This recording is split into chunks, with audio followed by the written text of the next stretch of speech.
Educação sexual. Capítulo 2. A libido ou libido, fixação, regressão. As fases da evolução sexual, do 0 aos 18 ou 19 anos, representam a evolução da libido, energia sexual existente no ser humano desde o nascimento e que vai assumir função definida e específica somente pelo final da adolescência. Antes, a libido encontra-se difusa por todo o organismo, havendo, porém, segundo a idade evolutiva do indivíduo, concentração maior numa ou noutra parte, formando as zonas erógenas de transição, enquanto não se localiza com a maturidade nos órgãos de reprodução. Estas zonas erógenas de transição podem, no entanto, tornar-se permanentes por causa dos fenômenos de fixação e regressão da libido. Fenômenos esses que podem ser evitados mediante conveniente orientação educacional. Para melhor compreensão do conceito de líbido, vamos traduzir um trecho do livro Tratado de Psicoanálise de Cesare L. Mussati, segundo volume, página 157. A libido é a força mediante a qual o instinto sexual se manifesta, ou melhor, é o instinto sexual concebido dinamicamente, com a energia que pode ser orientada em direções várias. Pode ativar e pôr em movimento mecanismos, os quais os mais diversos, e passar de um a outro desses mecanismos. Mais adiante diz, dada a ampla extensão emprestada ao conceito de sexualidade na doutrina psicanalítica, houve quem quisesse identificar a libido com a mesma energia psíquica, genericamente compreendida, isto é, com a força que põe em movimento todo o mecanismo da vida psíquica do homem. Outros a identificam com o interesse, qual força que guia o homem em suas relações com todos os elementos que possam transformar-se em objeto de sua atividade. Interessante do mesmo autor referir o seguinte trecho da página 158. Freud, no entanto, insiste em atribuir ao conceito de líbido o caráter de energia específica do instinto sexual. A libido, não há dúvida, é a energia sexual vinculada à energia psíquica. Talvez seja uma de suas formas de manifestação, que irá mais tarde localizar-se principalmente nos órgãos sexuais, a fim de movimentar a função reprodutora do homem. Enquanto a libido se relaciona com as demais partes do corpo, traduzida em situações sensoriais ou em satisfações sensoriais, pode ser chamada energia sexual. Mas quando se concentra nos órgãos sexuais com a finalidade de reprodução, pode ser chamada energia genital. Ficam assim delimitados os campos do sexual e do genital, que tanta confusão tem causado. Resumindo, a libido pode manifestar-se sob dois aspectos. No primeiro, existente desde o nascimento, traduz-se pelo prazer e bem-estar, de forma difusa, decorrente dos sentidos. No segundo, aparece quando da maturação sexual, durante a adolescência, localizada nos órgãos sexuais e voltada especificamente para a reprodução. Diz Cesare L. Mussati, na obra citada, página 158 e seguintes. Ao conceito de líbido vão conjugados dois outros, o de fixação e o de regressão. Vimos que o desenvolvimento do instinto sexual se determina por sucessivas fases. Este desenvolvimento pode ser impedido na sua rota normal por paradas ou por processos de involução, isto é, por processos de volta a estágios que deveriam estar superados. Pode-se imaginar a líbido como uma força, sob forma de corrente, que através de um percurso pré-estabelecido alcance uma sequência de posições. Pode acontecer que parte dessa corrente se acumule e fixe em determinada posição. O resto da corrente irá além, com sua intensidade diminuída, abrindo caminho para as posições ulteriores, ou seja, posições situadas além, após.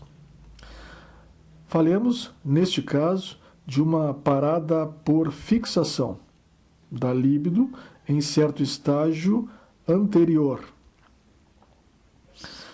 Pode acontecer que, uma vez produzida a fixação de uma parte considerável da líbido em dado estágio, a restante prossiga para estágios ulteriores, situados após, mas encontre obstáculos, em algum momento, que a impeça de firmar-se neles.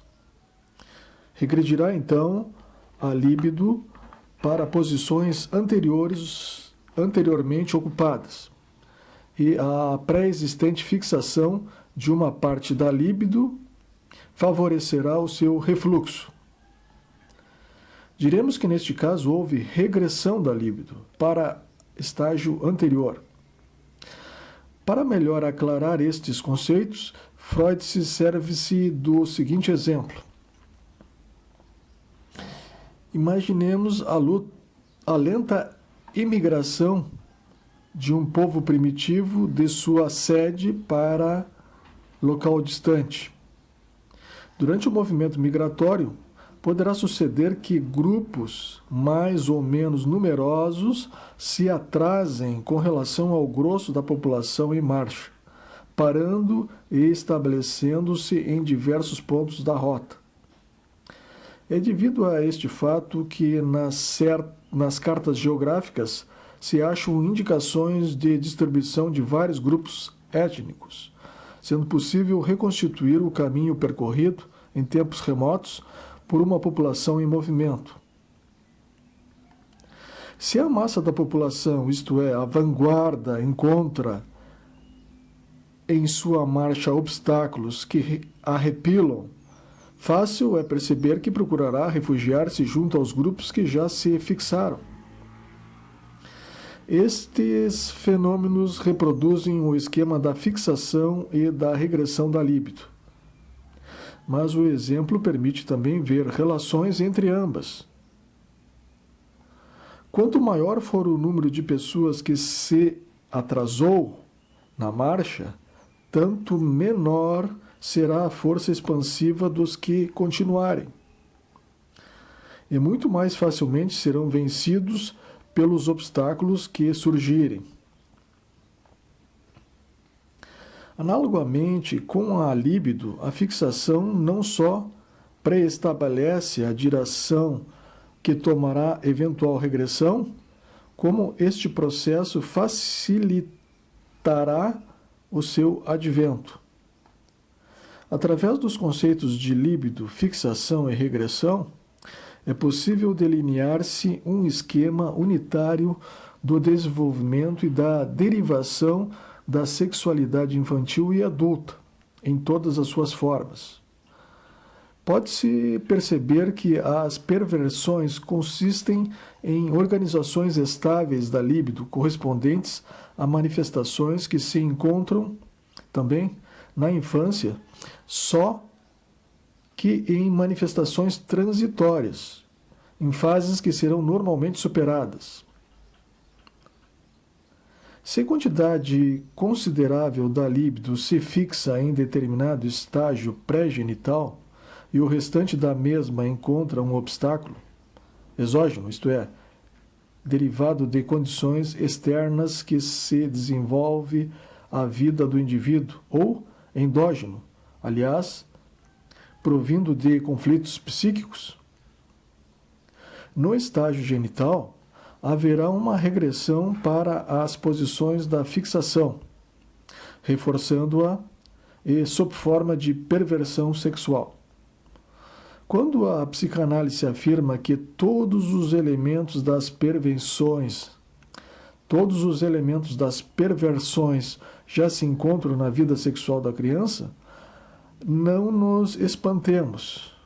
É precisamente este o significado de sua afirmação, o que não deve ser interpretado no sentido de que a sexualidade infantil seja propriamente perversa por si mesma, como erroneamente foi feito por alguns críticos superficiais, pois não se pode falar em perversão onde ainda não há organização sexual estável, uma vez que a infância apresenta fases transitórias de desenvolvimento.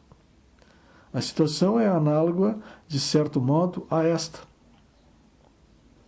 Se um ser humano, no curso do seu desenvolvimento, mantivesse constante a relação em volume ou peso que há ao nascer entre cabeça e tronco, teríamos de julgar esse indivíduo disforme quando adulto. No entanto, não se pode falar em deformação para o recém-nascido que apresenta essa relação normal nessa idade. Disforme seria, pelo contrário, uma criança que apresentasse a mesma relação dos adultos. O conceito de fixação permite também compreender como na sexualidade normal haja componentes que podem ser interpretados como atenuações de componentes pervertidos. Assim, a permanência de um valor erótico subsidiário para determinadas zonas estranhas à zona genital em pessoas sexualmente normais, como, por exemplo, a eroticidade provocada pelo beijo, isto é, devido à fixação de pequena parte da libido durante o estágio oral.